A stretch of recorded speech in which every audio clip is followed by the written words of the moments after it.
How the solution is verified. మరి solution అనేది ఏ విధంగా వెరిఫై చేస్తాము అంటే దానిలో సబ్స్టిట్యూట్ చేయాలి. By putting the solution obtained in the equation if you get LHS equal to RHS. మరి సొల్యూషన్ ఇందాక మనము 2x plus 5 is equal to 10, solution x is equal to 5 వస్తుంది మనం చేస్తే. x ఈజ్ ఈక్వల్ టు 3 వస్తుంది, 2x plus 3. దీని solution ఏ విధంగా వస్తుందో చూద్దాము. సో సొల్యూషన్ ఏ విధంగా, ఈ సొల్యూషన్ ఏ విధంగా వెరిఫై చేస్తామంటే ఇక్కడ సబ్స్టిట్యూట్ చేయాలి. ఇప్పుడు దీని సొల్యూషన్ ఉంది అనుకుందాం. ఓకేనా, 5 అంటే 6 తీసుకుందాం. 2x x is equal to ఎంత వస్తుంది, 1/2 అనుకుందాం. ఇది సొల్యూషన్. ఇది సొల్యూషనా కాదా అని చెక్ చేయాలంటే దీన్ని తీసుకొచ్చి ఇందులో సబ్స్టిట్యూట్ చేయాలి. 1/2 ప్లస్ 5, ఇది ఆర్హెచ్ఎస్ అంటాం నాన్న. మన రైట్ ఈజ్ ఈక్వల్ టుకు రైట్ సైడ్ ఉండేది ఆర్హెచ్ఎస్, లెఫ్ట్ సైడ్ ఉండేది LHS.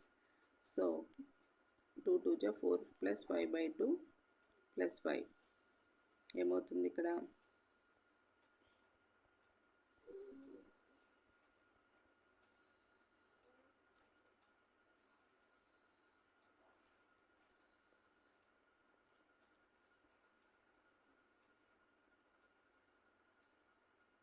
2x minus 3 is equal to 5 అనుకుందాం నాన్న.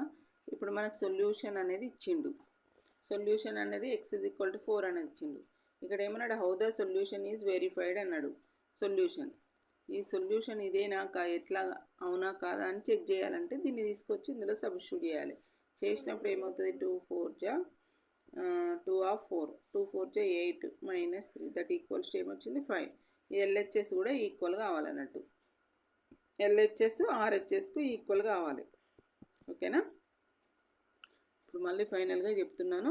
ఇక్కడ మనం ఈక్వేషన్లో సొల్యూషన్ కరెక్టా కాదా అంటే అందులో సబ్స్టిట్యూట్ చేసి చెక్ చేయాలి అంతే. Next, what is cross multiplication? So cross multiplication అంటే ఏంటి, multiplying the number of LHS with the denominator on RHS and equating the product of the denominator on LHS with the numerator of RHS is called cross product. ఏం లేదు, ఇప్పుడు for example మనకు ఒక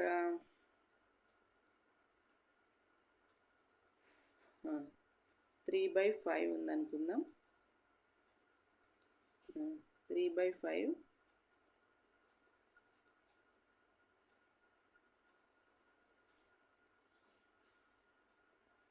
7/2 ఉందనుకుందాం.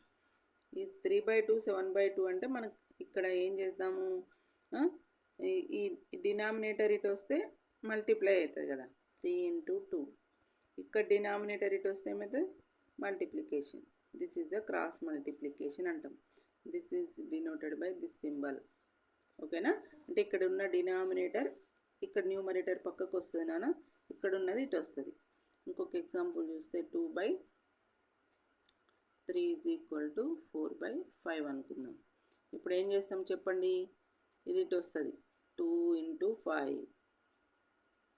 So డినామినేటర్లను తీసుకెళ్ళాలి. ఇది ఇటు side తీసుకెళ్తే ఏమవుతుంది, ఇంటూ మల్టిప్లయర్ అవుతుంది. ఇందాక నేర్చుకున్నాం కదా రూల్స్, డివైజర్ ఇటు పోతే ఏమవుతుంది, మల్టిప్లయర్ అవుతుంది. ఓకేనా, నెక్స్ట్ వచ్చేసి how you can solve given word problem in a linear equation. ఒక వర్డ్ ప్రాబ్లం ఇస్తే ఫస్ట్ ఏం చేయాలి, సో మనము ఒక వర్డ్ ప్రాబ్లం ఇచ్చి దాన్ని సాల్వ్ చేయమంటండి లీనియర్ ఈక్వేషన్లో. So make a assumption using one variable say X. ఒక అజంప్షన్ను మనం ఏదనుకోవాలి, ఏదన్నా ఒకటి ఎక్స్ వేరియబుల్ని ఎక్స్ అనుకోవాలి. Express the conditions the problem in symbolic language form and equation of terms X. అందులో ఇచ్చిన వాటిని ఎక్స్ప్రెస్ చేయాలి. ఫస్ట్ వేరియబుల్ను మనం ఏం తీసుకోవాలి, ఎక్స్ అనుకోవాలి. Solve the equation and verify the result. ఓకేనా, సో నెక్స్ట్ వచ్చేసి